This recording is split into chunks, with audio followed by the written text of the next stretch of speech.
Bueno, hoy vamos a hablar del análisis tanto dinámico como energético del oscilador armónico.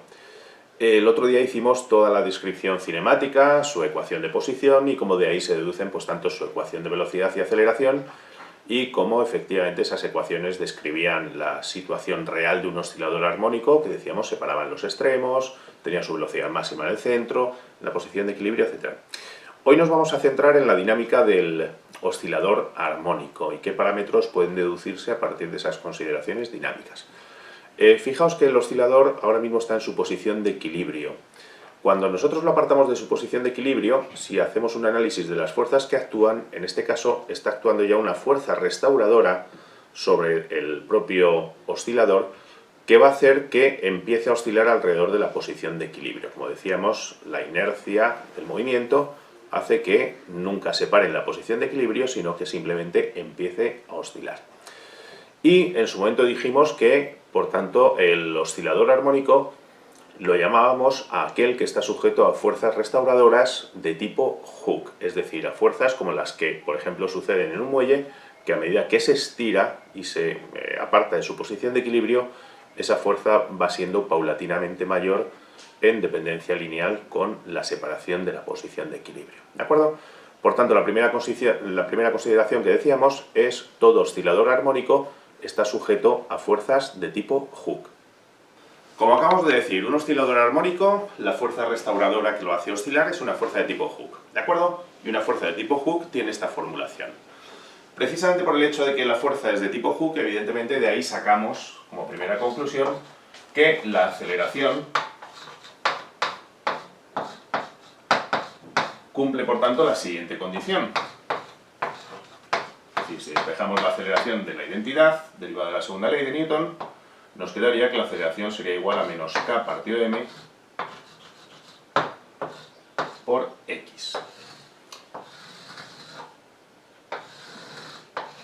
Bien, fijaos qué significa esta identidad que tenemos ahí. Recordad que la aceleración, cuando obtenemos la aceleración, lo primero que hacemos es derivar por primera vez la ecuación de posición para obtener la velocidad, y una vez que tenemos esa derivada, que es la velocidad, la volvemos a derivar y obtenemos la aceleración. Por tanto, la aceleración, como bien decimos habitualmente, es la derivada segunda de la posición respecto al tiempo dos veces, ¿de acuerdo?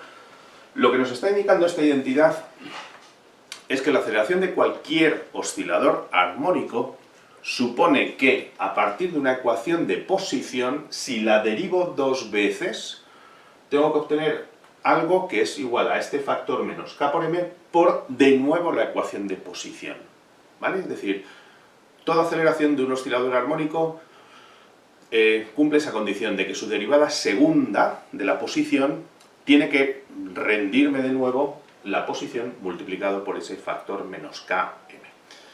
Fijaos que bajo esta premisa es evidente que las funciones seno y coseno cumplen esa condición, porque si yo derivo seno una vez, obtengo coseno, y si lo vuelvo a derivar, obtengo menos seno.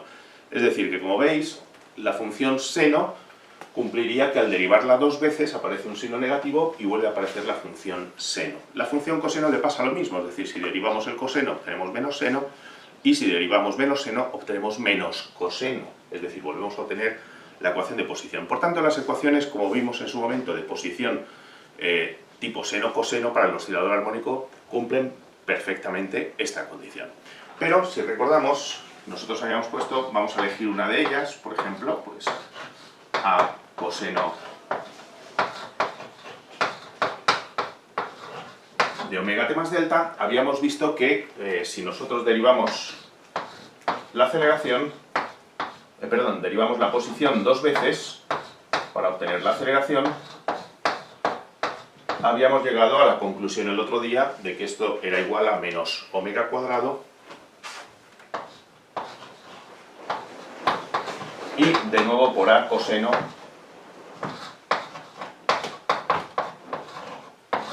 de omega t más delta. Dicho de otro modo, esto indicaba que la aceleración era menos omega cuadrado por x.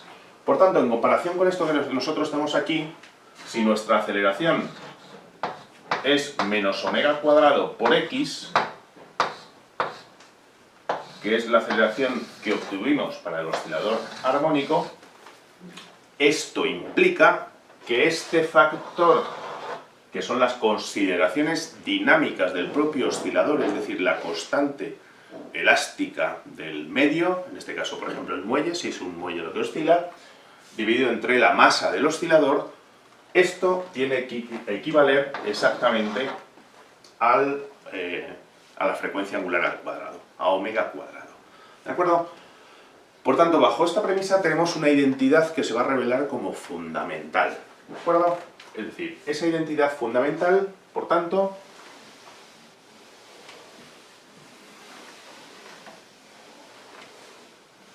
nos indica, como acabamos de ver, que omega cuadrado, la frecuencia angular al cuadrado, es igual al cociente entre la constante elástica y la masa del oscilador. Es decir, esto lo que nos está indicando es que la frecuencia angular con la que va a oscilar un oscilador va a depender de las características dinámicas del propio oscilador, su constante elástica y su masa. ¿De acuerdo? Recordemos esta identidad porque insisto que esta identidad se va a revelar como una identidad fundamental en el estudio del oscilador, y no solamente en el estudio del oscilador, sino también en el estudio de las ondas armónicas.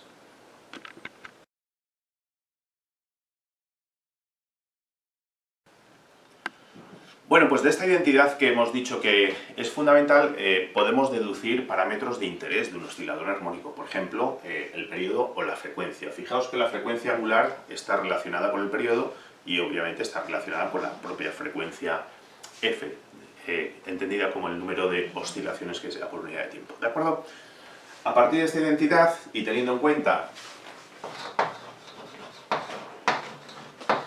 que omega es 2pi partido del periodo, podemos entonces directamente deducir de aquí el periodo. ¿De acuerdo? Es decir, tendríamos por tanto 4pi cuadrado partido de t cuadrado igual a k partido de m, y de aquí, como podéis obviamente deducir de modo muy simple, el periodo que obtenemos es igual entonces a 2pi y por la raíz cuadrada del cociente entre la masa del oscilador y la constante restauradora, constante elástica o restauradora. ¿De acuerdo?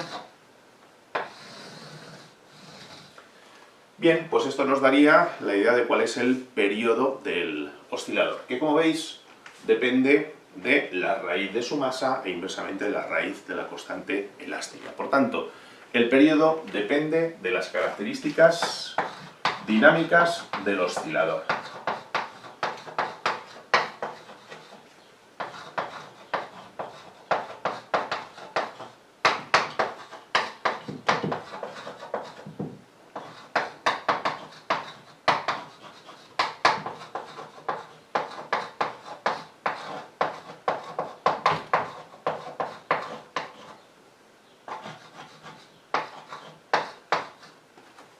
¿De acuerdo? Es decir, el periodo depende, por tanto, de esas características dinámicas, como vamos a demostrar ahora mismo visualmente en un pequeño experimento. Bueno, pues aquí tenéis un ejemplo de cómo efectivamente esos periodos de oscilación son distintos según las características dinámicas del sistema. Veis que este muelle tiene un valor de constante elástica determinado, el periodo de esta oscilación es muchísimo más corto que el periodo completo de esta oscilación. Por tanto, aquí tenéis una demostración, efectivamente, de que el periodo de oscilación va a depender tanto de la masa del oscilador como de la constante, en este caso elástica, del muelle. En cuanto a la frecuencia, sabemos perfectamente que es la inversa del periodo, ¿de acuerdo? Por tanto, si la frecuencia es la inversa del periodo, obviamente la formulación de la frecuencia respondería a la inversa de esta que tenemos aquí. Es decir, que la frecuencia de un oscilador, como veis, también, como no puede ser de otra manera, obviamente depende de las características dinámicas de dicho oscilador. ¿De acuerdo? Sería, por tanto, esta la expresión que nos daría la frecuencia del oscilador en hercios, es decir, el número de oscilaciones que efectúa el oscilador por unidad de tiempo. Y ahora os voy a plantear un pequeño problema que tendréis que resolver y cuya solución la daremos al final del vídeo.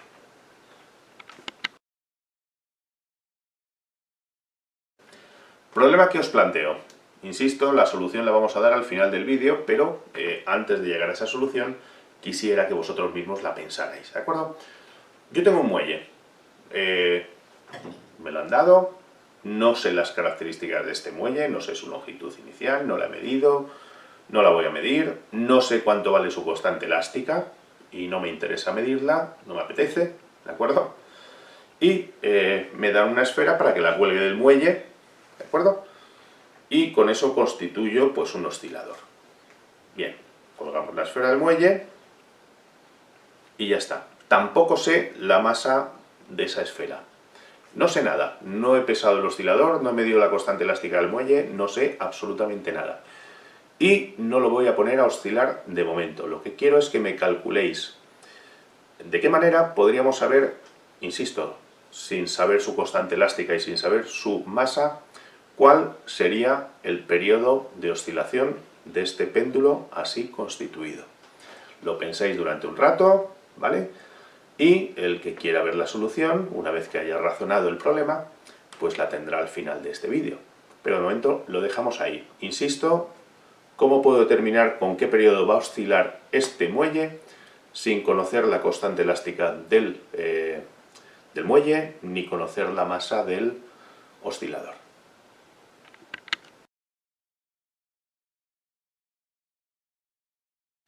Vamos a hacer ahora la descripción desde el punto de vista de las transformaciones de energía que acontecen en el oscilador armónico.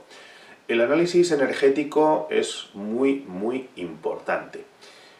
¿Por qué razón? Porque como estamos hablando en realidad de ondas armónicas, ¿de acuerdo? Veíamos en el vídeo anterior que la energía que se propaga en una onda armónica es justamente la energía que transmite el oscilador. Por tanto, es muy importante hablar de cuál es esa energía que transmite el oscilador en forma de una onda armónica posteriormente. Bien, fijémonos en el detalle de la oscilación, ¿de acuerdo? Y en cosas que conocemos. En los extremos, el oscilador se para, ¿de acuerdo? Es cuando invierte su sentido de movimiento. Por tanto, en los extremos, su energía cinética es cero, puesto que la velocidad es cero ahí, ¿de acuerdo? Y si la energía cinética es cero en los extremos, y sin embargo en los extremos es cuando está más separado de su posición de equilibrio, y decíamos que justamente la energía potencial dependía o era función de la separación de la posición de equilibrio, en los extremos la energía potencial ha de ser máxima y sin embargo la energía cinética es cero. Por el contrario, cuando pasa por la posición de equilibrio, lo hace con su máxima velocidad, es decir, que en la posición de equilibrio su velocidad es máxima y por tanto su energía cinética es máxima, mientras que evidentemente si yo situara el oscilador en la posición de equilibrio no oscilaría, por tanto si no oscila no tiene capacidad para realizar trabajo alguno. Es decir, que si un péndulo está en su posición de equilibrio, su energía potencial en dicha posición de equilibrio tiene que ser cero. Por tanto, cuando hablamos del análisis energético del oscilador, las expresiones que encontremos, que vamos a desarrollar ahora, tienen que cumplir estos condicionantes que hemos dicho. Es decir, la energía potencial tiene que ser máxima en los extremos y cero en la posición de equilibrio.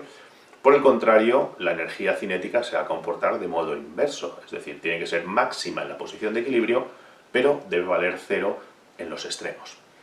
Bien, vamos a desarrollar, en primer lugar, la energía potencial. Recordad un hecho muy importante. Las fuerzas restauradoras de tipo Hooke, que dependen linealmente en este caso de la distancia, son fuerzas conservativas. Por tanto, cualquier trabajo que cualquier trabajo que en este caso la fuerza restauradora, por ejemplo, realice para transportar el oscilador desde la posición de máxima deformación a la posición de equilibrio, ese trabajo, como bien sabemos, equivale a una disminución de energía potencial, desde un valor máximo hasta un valor cero. Por tanto, el trabajo realizado por fuerzas restauradoras, recordemos, equivale a la disminución de la energía potencial del sistema. ¿De acuerdo? Imaginemos el muelle en su máxima deformación X, vamos a llamarla, y vamos a llamar X sub 0 a la posición de equilibrio. Bien, ¿Qué trabajo realiza la fuerza restauradora para, digamos, transportar o devolver el oscilador desde su posición de máxima deformación a la posición de equilibrio? ¿De acuerdo? Como bien sabemos, dado que la fuerza es variable, tenemos que integrar, ¿de acuerdo? Por tanto, tendremos que integrar entre esa posición de máxima deformación que llamamos X y la posición de equilibrio que vamos a denominar X sub 0, ¿vale? Todo trabajo, recordad que es, en este caso, F, vamos a suponer que es en una sola dimensión, por tanto, diferencial de X, vamos a llamar X a la dirección en la que se produce esa deformación, ¿de acuerdo? Y puesto que estas dos fuerzas en realidad tienen la misma dirección, directamente podemos evaluar ese trabajo como la integral entre X y X sub 0 de menos K por X y diferencial de X, ¿vale? Bien, esta es una integral de las típicas que sabemos resolver fácilmente. La constante K con el signo negativo lo podemos extraer fuera de la integral y nos quedaría una integral de X a X sub 0 de X diferencial de X, que ya sabemos que es una integral del tipo X cuadrado medios, ¿de acuerdo? Por tanto, el trabajo, como veis, nos quedaría, digamos, menos un medio de X cuadrado, vamos a ponerlo así, perdón, de KX cuadrado,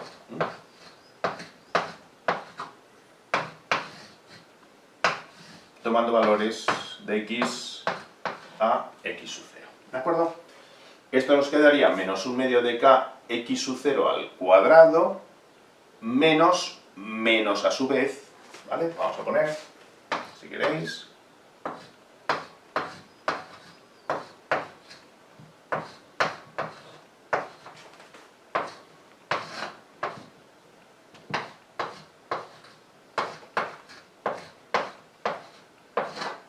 X al cuadrado. Dicho de otro modo, ese trabajo, por tanto,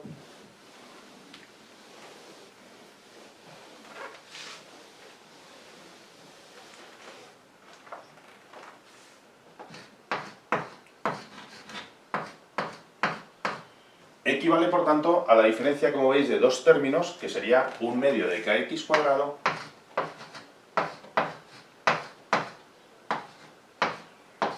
menos un medio de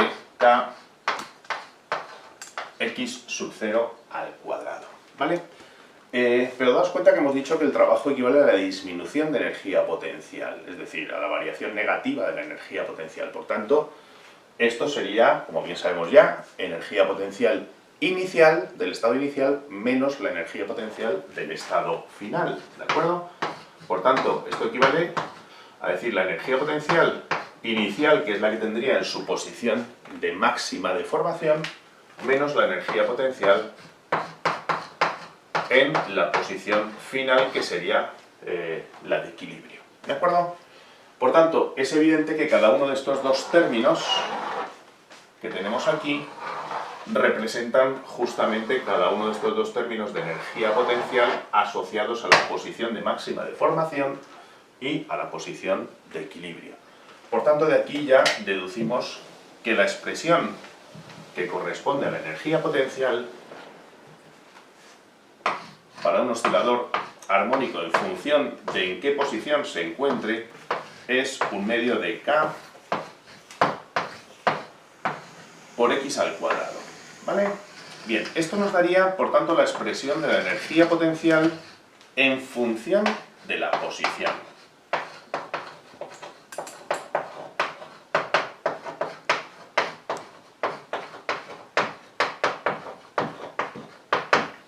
Y como veis, efectivamente cumple los condicionantes que hemos visto antes en el péndulo, ¿de acuerdo? Perdón, en el péndulo, en el oscilador armónico que hemos puesto. Es decir, según esta expresión, si X sub 0, por ejemplo, consideramos que es 0, la posición de equilibrio consideramos que es 0, ahí la energía potencial, por tanto, sería 0, ¿de acuerdo?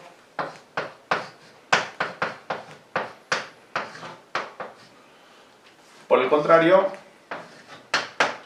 si la posición es máxima, ¿vale? Y recordad que si la separación es máxima, a esa separación máxima en el oscilador le llamamos amplitud, ¿de acuerdo? Por tanto, si la máxima deformación en este caso equivale a la amplitud, tendríamos en consecuencia que la energía potencial en su máximo valor sería igual a 1/2 de K por la amplitud al cuadrado, ¿de acuerdo? Por tanto, esta expresión que tendríamos aquí nos daría cuánto valdría esa energía potencial máxima, cuando el oscilador está totalmente separado de la posición de equilibrio en su máxima amplitud, ¿de acuerdo? Es decir, que la energía potencial, como veis, oscila entre el valor 0 en la posición de equilibrio y, sin embargo, valor máximo igual a 1/2 de K al cuadrado cuando la separación es máxima, es decir, en los puntos de máxima amplitud. Si representamos gráficamente el resultado que hemos obtenido anteriormente, obtendríamos esta gráfica que tenemos aquí, ¿de acuerdo? Como variación de la energía potencial en función de la posición, ¿de acuerdo? Tanto si es negativa como si es positiva la amplitud, dado que está elevada al cuadrado, la energía potencial nos va a dar siempre un valor positivo, ¿de acuerdo? Por tanto, la energía potencial, como veis, varía desde valor máximo 1/2 de K al cuadrado en los extremos hasta el valor 0 en la posición de equilibrio. Eso nos daría, por tanto, la variación de la energía potencial en función de la posición. Si nosotros queremos analizar cómo varía la energía potencial en función del tiempo, pues recordad que la ecuación de posición es función del tiempo. Por tanto, como la energía potencial, acabamos de decir que sería 1/2 de K por X al cuadrado, ¿de acuerdo? Y, como bien vimos, elegimos, por ejemplo, como ecuación de posición, insisto que podíamos elegir seno o coseno indistintamente. Vamos a elegir de momento la función coseno.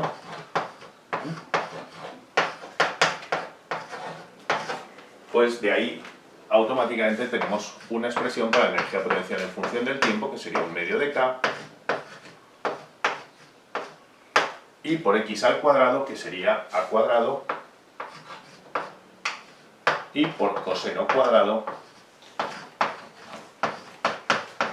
de omega t más delta, ¿vale? Por tanto, esta sería la expresión de la energía potencial en función del tiempo, como veis aquí, ¿vale?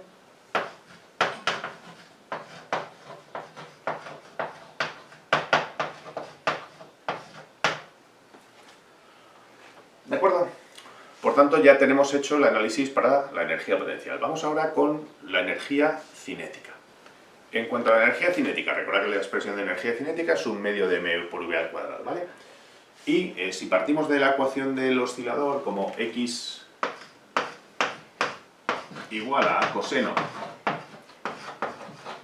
de omega t más delta, el otro día vimos precisamente que la velocidad, por tanto, la podíamos expresar como la derivada de esta posición, ecuación de posición respecto al tiempo, y por tanto la velocidad sería en este caso menos omega por a y por el seno de omega t más delta, ¿de acuerdo? Bien, por tanto, la expresión que tendríamos para la energía cinética, en este caso vamos a analizarla en primer lugar en función del tiempo, sería 1/2 de la masa por, y ahora la velocidad al cuadrado. Al elevar la velocidad al cuadrado, el signo negativo nos desaparece, obviamente la energía cinética solamente puede ser positiva, ¿de acuerdo? Y por tanto nos quedaría m por omega al cuadrado y por a cuadrado seno cuadrado de omega t más delta, es decir, por la velocidad al cuadrado, ¿vale? Bien, fijaos que aquí aparece ahora este término m por omega al cuadrado. M por omega al cuadrado. Si recordamos lo que hemos visto hace unos momentos, cuando hablamos del periodo del oscilador, habíamos visto una identidad en la que omega al cuadrado decíamos que equivalía al cociente entre la constante elástica y la masa. Por tanto, el término m por omega al cuadrado que nos aparece en esta expresión que hemos desarrollado es justamente la constante del oscilador, la constante k del oscilador, ¿de acuerdo? Por tanto, finalmente nosotros vamos a poner como expresión de la energía cinética, como veis, en función, en este caso, del tiempo, ¿de acuerdo? Vamos a poner un medio de K por A al cuadrado y por el seno cuadrado de omega t más delta. Esta sería, por tanto, la expresión que nos daría la energía cinética del oscilador en función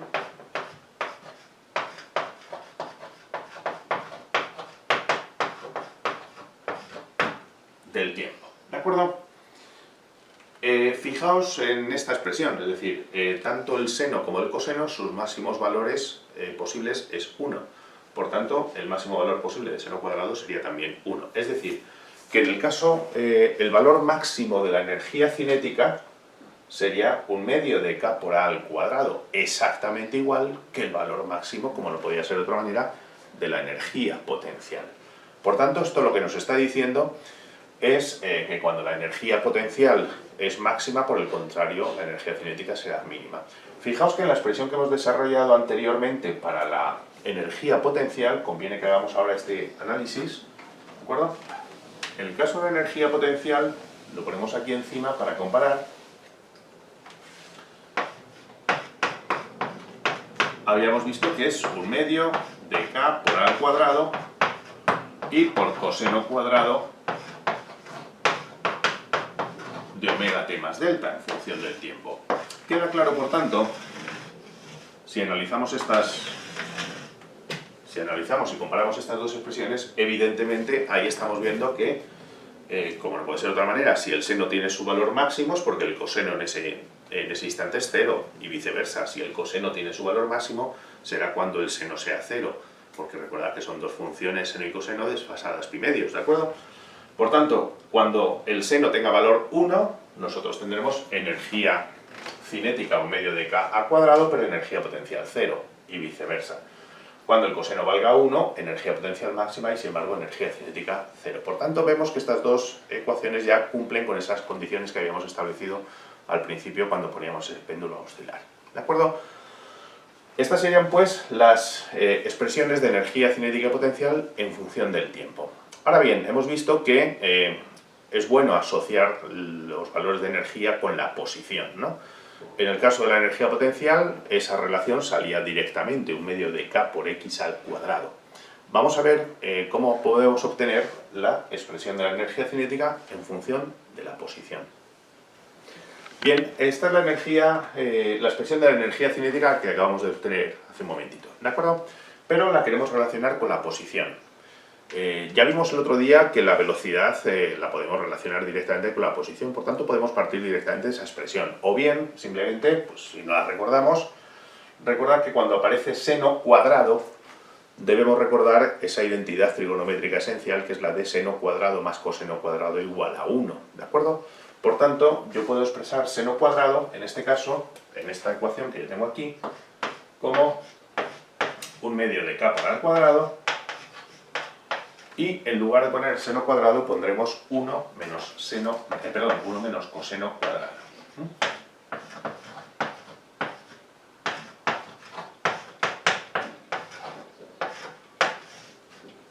¿Vale? Evidentemente esto nos conduce a que esto sería igual, por tanto, a un medio de K, y ahora podemos introducir la amplitud al cuadrado dentro de ese corchete, nos quedaría como A cuadrado menos A cuadrado por coseno cuadrado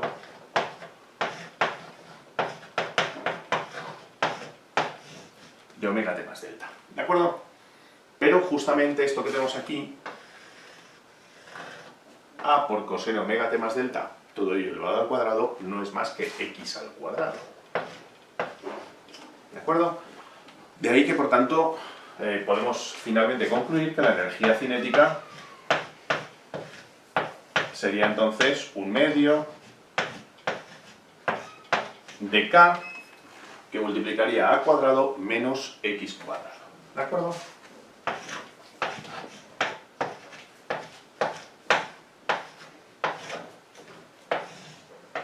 Y esta sería la expresión que nos daría la energía cinética en función de la posición, ¿de acuerdo?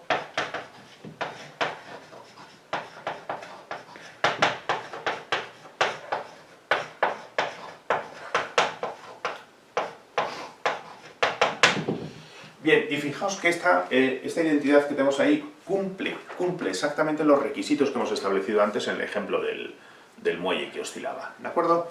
Del oscilador que teníamos. Es decir, en esa expresión que tenéis ahí, la energía cinética, si X es igual a A, es decir, o a más menos A en general, ya sea en un extremo, ya sea en el otro, ¿de acuerdo? Si X es igual a más menos A, evidentemente, al elevarlo al cuadrado, la energía cinética nos queda 0, ¿de acuerdo? Por tanto, es justamente la condición que se satisface cuando el oscilador está en su máxima deformación posible, ¿de acuerdo? Por tanto, en la posición de máxima deformación del oscilador, la energía cinética es 0, que es congruente con la idea que veíamos de que el oscilador, justo en ese momento, la velocidad es 0 e invierte el sentido del movimiento, ¿de acuerdo? Por el contrario, en la posición de equilibrio, vamos a considerar que X valga 0, esa posición de equilibrio, evidentemente veis que la energía cinética del oscilador valdría 1/2 de K por A al cuadrado. Y esto sería el valor máximo de la energía cinética del oscilador. ¿De acuerdo? Si ahora representamos gráficamente la energía cinética, fijaos que obtendríamos justamente esta situación que tendríamos aquí. ¿De acuerdo? Si hemos dicho la energía cinética tendría valores 0 en las posiciones de máxima separación, es decir, en los puntos de amplitud. ¿De acuerdo? Y por el contrario, la energía cinética es máxima en la posición de equilibrio. Y esa energía cinética máxima en la posición de equilibrio tiene el valor 1/2 de K por A al cuadrado. Fijaos que es bueno compararlo con la anterior gráfica que hemos visto. En el caso de la energía potencial, la variación en ese caso transcurría de esta manera. ¿Vale?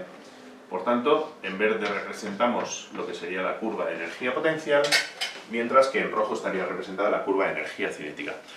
Fijaos, por tanto, que en cualquier posición del oscilador, pongamos por caso esta posición, este valor que tendríamos aquí nos daría cuánto vale su energía potencial, mientras que el valor que correspondería a ese punto de la curva nos daría su energía cinética. Es fácil ver, evidentemente, que la suma de estos dos términos, energía cinética y energía potencial, nos da lugar a ese valor máximo que tenemos ahí. Y ese valor máximo sería lo que es la energía mecánica del oscilador. Porque recordad que la energía mecánica de ese oscilador no es más que la suma de los términos de energía potencial más energía cinética, ¿de acuerdo? Por tanto, cuando hablamos de la energía mecánica del oscilador, simplemente tendríamos que sumar esos dos términos. Vamos a sumarlos en términos de la posición, que será más fácil de comprobar, y tendríamos 1/2 de kx al cuadrado para la energía potencial, más, hemos visto que en función de la posición, sería 1/2 de k por a cuadrado menos x cuadrado en el caso de la energía cinética. ¿De acuerdo? Por tanto, a la hora de sumar estos términos, como veis, efectivamente, deducimos que la energía mecánica del oscilador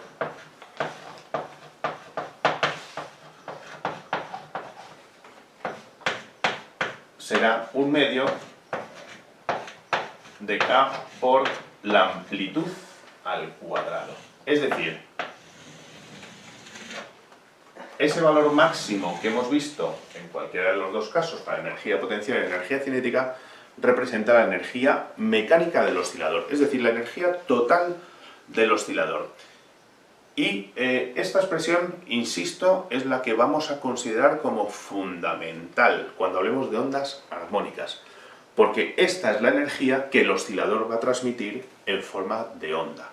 Aquella visión que veíamos de la membrana de un altavoz oscilando, o simplemente en el caso de la cuerda, un oscilador que teníamos al principio, esa energía mecánica del oscilador es la que se transmite finalmente en forma de onda sonora o en forma de onda en una cuerda. Incluso cuando hablemos de la luz, pues veremos que las oscilaciones de los osciladores que producen variaciones del campo eléctrico y en consecuencia el campo magnético son la causa de esa onda armónica que llamamos luz también.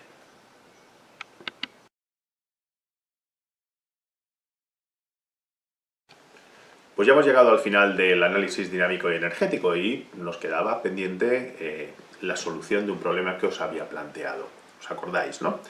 Era si desconocemos completamente cuál es la constante elástica de este muelle y cuál es la masa de esta esfera, cuál iba a ser o cómo podríamos averiguar el periodo de oscilación de este oscilador así montado. ¿De acuerdo?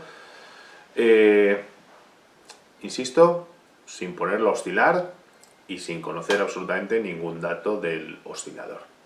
Bueno, pues el problema es bastante sencillo. Lo único que vamos a necesitar es una cinta métrica o una regla y una calculadora. ¿De acuerdo? Fijaos, si nosotros quitamos la esfera, el muelle, digamos, tiene una posición de equilibrio natural. ¿De acuerdo? Entonces, vamos a medir cuál es esa posición de equilibrio. Vamos a ver si la podemos... Vamos a fijarla... Bueno, la fijaremos en el 0. Vamos a fijar aquí el 0. ¿De acuerdo? Le damos la vuelta. Es decir, hemos hecho coincidir la parte mínima del muelle con el 0. Si ahora colgamos la esfera, vais a ver que evidentemente este muelle sufre un estiramiento. ¿De acuerdo? Tenemos que buscar cuál es la medida correspondiente justamente al mismo punto que hemos visto antes. Me vais a permitir que le dé la vuelta para saber cuál es esa medida. Bueno, y viéndolo justo en horizontal, pues son muy aproximadamente 17 centímetros. ¿De acuerdo? Es decir, 17 centímetros es lo que se ha alargado este sistema cuando hemos colgado esta masa. Fijaos que en esta nueva situación de equilibrio, ahora lo apuntaremos ahí en la pizarra, en esta nueva situación de equilibrio, ahora mismo hay un equilibrio perfecto entre el peso, digamos, de esta esfera, mucho mayor que el del muelle, ¿vale? ¿De acuerdo? El peso de esta esfera de acero y la fuerza restauradora. Ahora mismo, en esta situación de reposo, esas dos fuerzas son iguales. Por tanto, esta nueva condición de equilibrio, por tanto, hemos dicho que se cumple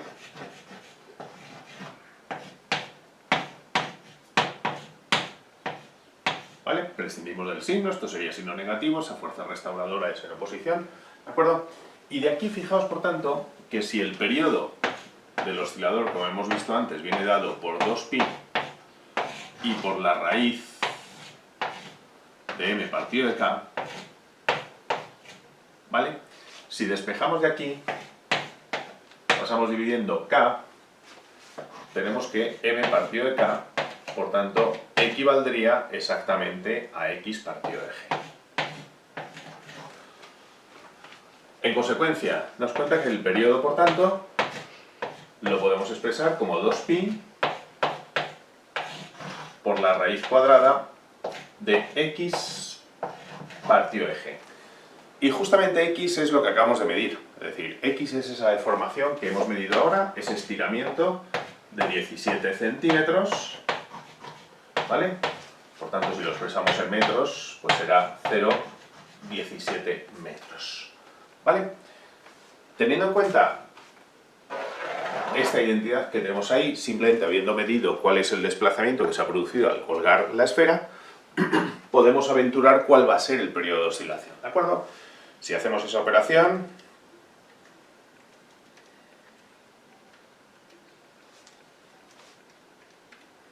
nos da un periodo de aproximadamente 0,83 segundos, ¿de acuerdo?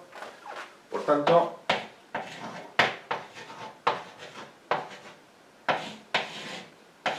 el oscilador que acabamos de montar va a tener ese periodo de oscilación.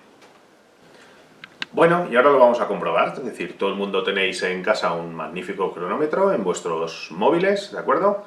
Y vamos a ver que efectivamente ese periodo de oscilación que hemos calculado se cumple muy satisfactoriamente experimentalmente, ¿de acuerdo?